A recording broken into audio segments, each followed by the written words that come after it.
नमस्कार विद्यार्थी मित्रांनो, आज आपण SSC board English paper pattern March 2022 याचं स्वरूप पाहणार आहोत.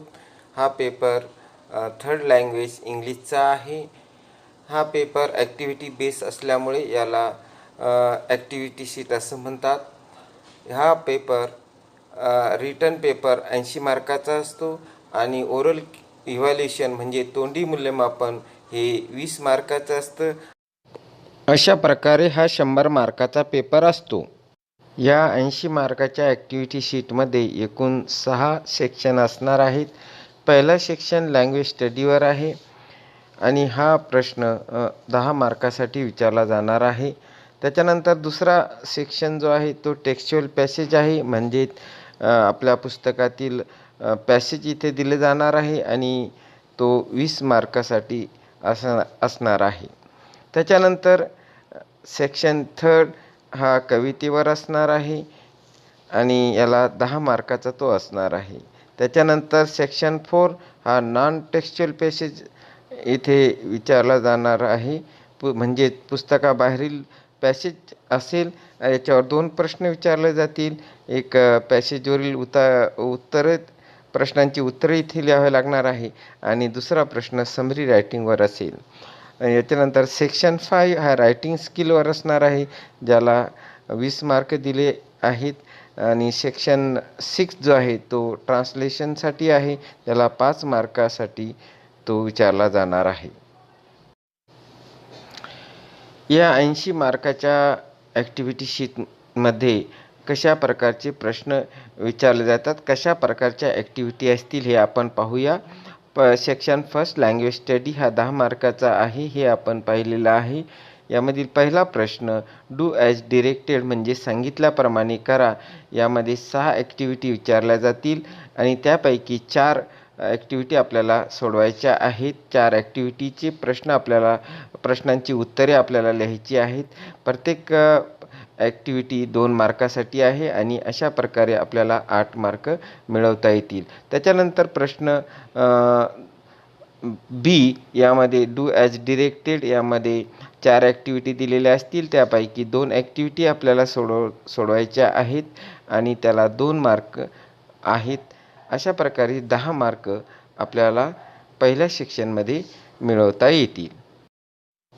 पुढील सेक्शन सेकंड टेक्स्च्युअल पॅसेज हा 20 मार्कासाठी विचारला जाणार आहे. यामध्ये आपल्या पुस्तकातील 2 पॅसेज विचारल्या जातील आणि पहिला जो पॅसेज असणार आहे क्वेश्चन 2A आणि सेकंड पॅसेज 2B मध्ये विचारला जाईल.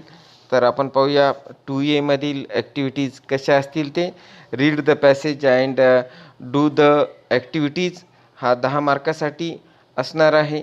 यामध्ये 5 ॲक्टिव्हिटीज विचारल्या जातील. पहिली ॲक्टिव्हिटी आपण पाहूया.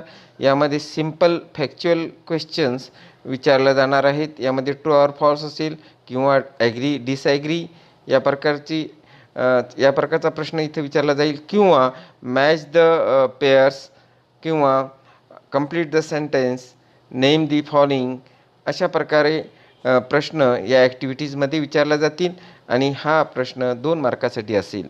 त्याच्यानंतर A2 ॲक्टिव्हिटी ही कॉम्प्लेक्स फॅक्च्युअल बेस असणार आहे आणि यामधील प्रश्न complete the web, arrange the sentence in order किंवा who said to whom, choose the correct alternatives योग्य पर्याय निवडा, किंवा कंप्लीट द टेबल तालिका पूर्ण करा, टेबल पूर्ण करा, किंवा फाइंड द प्रूफ्स प्रूफ्स जी आहेत त्यासाठी कोणतं वाक्य दिलेलं आहे तशा प्रकारचं सेंटेन्स तुम्हाला पॅसेजमधून शोधावं लागेल. त्याच्यानंतर A3 ॲक्टिव्हिटीज व्होकॅब्लरी बेस असणार आहे. यामध्ये सिमिलर मिनिंग वर्ड्स तुम्हाला शोधावं लागतील किंवा अपोजिट अँटोनिम्स अशा प्रकारचे प्रश्न यामध्ये विचारले जातील, किंवा पार्ट ऑफ स्पीचवर प्रश्न असू शकतात, किंवा वर्ड फॉर्मेशन देखील तुम्हाला विचारलं जाऊ शकतं. ॲक्टिव्हिटी 4 A4 यामध्ये ग्रामरवर असणार आहे. ही ॲक्टिव्हिटी सर्व प्रकारच्या ग्रामर यामध्ये विचारलं जाऊ शकतं. त्याच्यानंतर ॲक्टिव्हिटी 5 A5मध्ये personal response. This type of question may be open ended. ह्यामध्ये तुम्ही तुमचं मत व्यक्त करू शकता. तुमच्या मनाने तुम्हाला काय वाटतं ते तुमचं मत तुम्ही येथे लिहू शकता. दुसरा पॅसेज क्वेश्चन 2B विचारला जाईल. Read the passage and do the activities. 10 मार्काचा असणार आहे. यातील ॲक्टिव्हिटी क्वेश्चन 2A जशा होत्या त्याप्रमाणेच असणार आहे. फक्त A1च्या ऐवजी B1, B2, B3, B4, B5 अशा प्रकारच्या 5 ॲक्टिव्हिटी या क्वेश्चन 2B विचारला जाईल आणि प्रत्येक ॲक्टिव्हिटीज ही 2 मार्काची असणार आहे. सेक्शन 3 पोएट्री सेक्शन हा 10 मार्कासाठी विचारला जातो. यामध्ये 2 कविता वर आधारित प्रश्न विचारले जातात. क्वेश्चन 3 एक कविता दिलेली असते आणि त्यावर ॲक्टिव्हिटी बेस प्रश्न विचारले जातात. तर क्वेश्चन 2B एक ॲप्रिशिएशन कवितेचं विचारलेलं असतं. तर पहिला जो क्वेश्चन आहे यामध्ये question 3A read the passage and do the activities हा 5 मार्कासाठी असतो. यामध्ये 3 ॲक्टिव्हिटीज आहेत A1, A2, A3. तर यामध्ये पहा A1 सिंपल फॅक्च्युअल प्रकारचा हा प्रश्न इथे विचारला जातो. कंप्लीट द सेंटेन्स अशा वाक्य पूर्ण करा किंवा मॅच द सेंटेन्स जोड्या लावा. त्याच्यानंतर चूज द करेक्ट अल्टरनेटिव्ज योग्य पर्याय निवडा आणि हा प्रश्न 2 मार्कासाठी असतो. त्याच्यानंतर A2 कॉम्प्लेक्स फॅक्च्युअल प्रकारचा प्रश्न असतो. यामध्ये प्रश्नांची उत्तरे लिहायची असतात. हा 2 मार्काला विचारला जातो. आणि त्याच्यानंतर थर्ड ॲक्टिव्हिटीज पोएटिक डिव्हाइसवर असते. यामध्ये रायमिंग वर्ड्स वगैरे यासारखी जी काही पोएटिक डिव्हाइसेस आहेत ते विचारले जातात आणि हा 1 मार्कासाठी असतो. कवितेवरील दुसरा प्रश्न ॲप्रिशिएशन ऑफ द पोएम या प्रकारचा असतो. हा 5 मार्कासाठी असतो. प्रश्न अशा प्रकारे असतो. Read the following poem and write an appreciation with the help of the points given below. आणि पॉईंट्स दिलेले असतात. टायटल कवितेचं नाव इथे लिहायचं असतं. अर्धा गुण यासाठी आहे. त्याच्यानंतर नेम ऑफ द पोएट कवीचं नाव लिहायचं आहे. अर्धा गुण आहे. त्याच्यानंतर राईम स्कीम इथे काढून दाखवायची आहे आणि याला 1 मार्क आहे. त्याच्यानंतर फिगर ऑफ स्पीच कोणताही एक फिगर ऑफ स्पीच तिथे लिहायचं आहे. त्याला 1 मार्क्स दिला जातो. त्याच्यानंतर सेंट्रल आयडिया जी आहे कवितेची ती 2 ते 3 ओळीमध्ये 2 ते 3 वाक्यात तुम्हाला लिहायची असते. त्याला 2 गुण असतात. सेक्शन 4 नॉन टेक्स्च्युअल पॅसेज हा पुस्तकाबाहेरील पॅसेज येथे दिलेला असतो. हा 15 मार्कासाठी असतो. यामध्ये पहिल्या भागामध्ये ॲक्टिव्हिटीज दिलेल्या असतात आणि त्या 10 मार्कासाठी असतात. आणि क्वेश्चन 4B सारांश लिहायचा असतो आणि तो 5 मार्काचा असतो. अशा प्रकारे नॉन टेक्स्च्युअल पॅसेज हा 15 मार्काचा परीक्षेमध्ये विचारला जातो. Question 4A read the passage and do the activities 10 मार्कासाठी.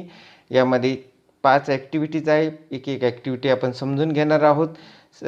A1 simple factual टाईपची ही ॲक्टिव्हिटी असते. यामध्ये true or false, agree, disagree, complete the sentences, name the following अशा प्रकारचे प्रश्न यामध्ये विचारले जातात आणि हे 2 मार्कासाठी असतात. त्यानंतर A2 activity complex factual base असते. यामध्ये complete the web, arrange the sentence in order, who said to whom, choose the correct alternatives, complete the table, find the proof अशा प्रकारचे प्रश्न यामध्ये विचारले जातात आणि ही ॲक्टिव्हिटी 2 मार्कासाठी असते. यानंतर ॲक्टिव्हिटी 3 A3 ही व्होकॅब्युलरीवर आधारित असते. यामध्ये सिमिलर मिनिंग वर्ड्स म्हणजे समानार्थी शब्द, अपोजिट अँटोनिम्स विरुद्धार्थी शब्द, part of speech, word formation अशा प्रकारची ही ॲक्टिव्हिटीज असते आणि 2 मार्कासाठी ही विचारल्या जाते. त्याच्यानंतर A4 ग्रामरवर आधारित प्रश्न असतो. सर्व प्रकारचे ग्रामर ते प्रश्न यामध्ये विचारले जाऊ शकतात आणि ही 2 मार्कासाठी असते. त्याच्यानंतर A5 ॲक्टिव्हिटी पर्सनल रिस्पॉन्सवर आधारित आहे. यामध्ये तुमचं मत तुम्ही इथे मांडायचं असतं तुमच्या शब्दामध्ये आणि ही 2 मार्कासाठी ही ॲक्टिव्हिटी असते. क्वेश्चन 4A मध्ये जो पॅसेज विचारला जातो त्यावर आधारित क्वेश्चन 4B मध्ये त्या पॅसेजची समरी आपल्याला लिहावी लागते. प्रश्न असा असतो, question 4B, read the passage given in question number 4A and write the summary of it. Suggest a suitable title to the summary. अशा प्रकारचा प्रश्न या क्वेश्चन 4B मध्ये विचारला जातो. समरी सारांश लिहून आपल्याला त्याला योग्य शीर्षक द्यावा लागतो. सेक्शन 5 रायटिंग स्किलवर आधारित असतोय आणि हे 20 मार्कासाठी रायटिंग स्किलवर आधारित प्रश्न विचारले जातात. क्वेश्चन 5A लेटर रायटिंगवर आहे आणि हा प्रश्न 5 मार्कासाठी असतो. यामध्ये A1 किंवा A2 ही ॲक्टिव्हिटी आपल्याला सोडवायची असते. यामध्ये A1 मध्ये इन्फॉर्मल पत्र असतं, इन्फॉर्मल लेटर, किंवा A2 फॉर्मल लेटर. या दोन्हीपैकी आपल्याला एक पत्र लिहायचं असतं. विषय असतो की एखादी जाहिरात दिलेली असते, ॲडव्हर्टाइजमेंट, किंवा न्यूज दिलेली असेल, बातमी दिलेली असेल, किंवा एखादी मोहीम दिलेली असेल, किंवा एखादी घटना त्याबद्दल माहिती दिलेली असेल, त्यावर आधारित आपल्याला पत्र लिहावे लागते. रायटिंग स्किल या सेक्शनमधील क्वेश्चन 5B हा डायलॉग रायटिंगसाठी असतो. डायलॉग रायटिंग किंवा ड्राफ्टिंग अ स्पीच अशा प्रकारचा हा प्रश्न असतो. याला 5 मार्क दिलेले आहेत. यामध्ये B1 और B2 ॲक्टिव्हिटी दिलेली असते. दोन्हीपैकी एक ॲक्टिव्हिटी आपल्याला पूर्ण करायची असते. डायलॉग रायटिंगमध्ये prepare a dialogue from jumbled sentence. वाक्य हे खालीवर दिलेले असतात आणि ते आपल्याला व्यवस्थित लावून संवाद पूर्ण करायचा असतो. त्यासाठी 1 मार्क आहे. त्याच्यानंतर कंप्लीट द डायलॉग, एक संवाद पूर्ण करायचा असतो आणि त्याला 1 मार्क असते. त्याच्यानंतर राईट अ डायलॉग हा 3 मार्कासाठी प्रश्न असतो. याला एक और असते स्पीच रायटिंग. एकतर तुम्ही वरचं डायलॉग रायटिंग ही ॲक्टिव्हिटी पूर्ण केली पाहिजे किंवा मग तुम्ही एक भाषण तयार केलं पाहिजे. दोन्हीपैकी एक ॲक्टिव्हिटी तुम्हाला पूर्ण करायची असते. त्याला 5 मार्क असतो.